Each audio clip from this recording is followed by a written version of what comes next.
Hello, this is Mark again. We thank you for joining us. Appreciate Kamran extending the invitation to participate in his ministry.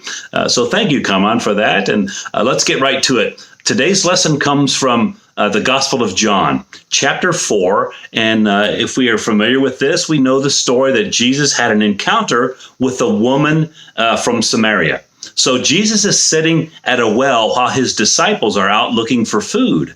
And the woman comes from Samaria, from a local town of Sychar is the town that they're in. And she's drawing water from the well. And Jesus, he reaches out and makes an inquiry. Can I have a drink of water? So this is very odd because Jews and Samaritans would never interchange any kind of greetings or anything like that. There was a very strong separation between the two, particularly a woman and a man to be seen in public having a conversation. You just wouldn't see happen. So he asks her for a glass of water, and that's how the conversation begins. And as we know the story, then it goes into her personal life, and Jesus is telling her things about her personal life that maybe are a little too close for comfort. So she changes the subject.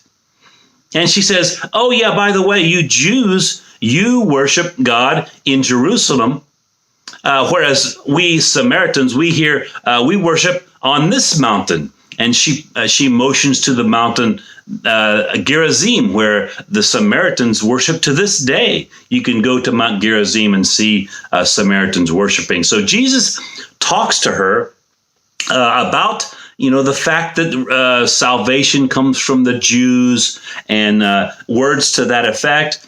And then he says, and this is John chapter 4, verse 23 and 24.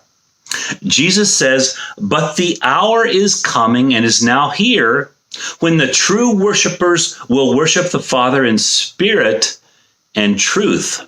For the Father is seeking such people to worship him. God is spirit, and those who worship him must worship in spirit and truth. So Jesus is taking this idea of worship to a place that people at that time were not familiar with.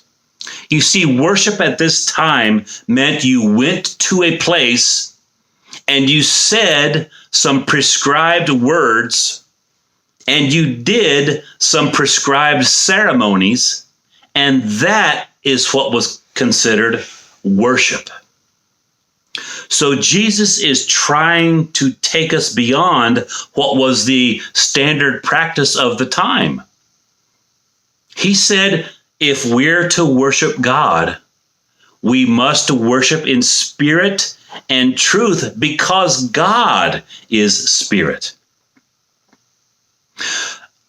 So I want you to think about mountains and mountains where believers today worship. Now we have ancient mountains that people worship on, not physical mountains out in the landscape, but mountains of tradition.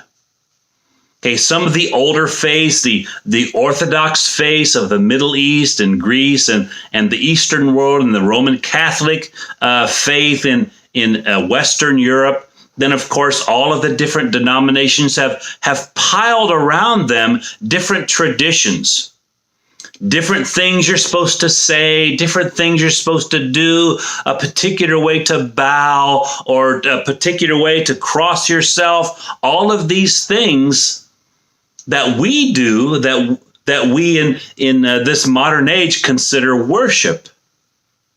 But these are nothing more than mountains of stuff we have created. Man has created all of these ceremonies and all of these incantations. These are mountains that we have built to worship God. So Jesus is saying the day is coming and the hour is here that you won't worship on that mountain, Mount Gerizim, or even on Mount Moriah in Jerusalem. But worship must be done in spirit and truth. Truth is what we have up here. Spirit is what we have here in our hearts. So when we worship with our mind, our intellect, and we worship with our heart, our spirit. And we see this played out in Iraq and Middle East, Syria, places like that, where ISIS has come through and they have eliminated churches. Churches that have been there for hundreds and hundreds and hundreds of years. But those churches have been leveled. They're gone. All of those beautiful buildings, the architecture, the icons, the pictures, the golden candle stands, the chalices for wine, all of these serving dishes, the garments of the priests and their hats, all of this stuff that we have created that we used for worship. The same thing in many churches today. So many things that we've created. We've built these mountains. But these mountains of stuff, this is not where true worship exists. True worship exists, like I said, in our minds, in our hearts. And today, if you go to the Middle East, if you just listen to the news, they'll say, well, the Christians have gone or they've been killed. So, there's really no Christians in the Middle East right now. But this is so not true. In fact, the organizations that I have worked with, they say they cannot keep up with the demand for Bibles right now because Muslims are becoming Christians faster than we can keep up with our supply of Bibles. Because those mountains are gone, now, if you're going to worship God in places like Syria or Iraq, you must worship him in spirit and truth because those mountains are gone. So I want you to consider what mountains you have created in your life. And are you relying on them when you worship? Or are you truly worshiping in spirit and truth? God's peace to you all. Shalom.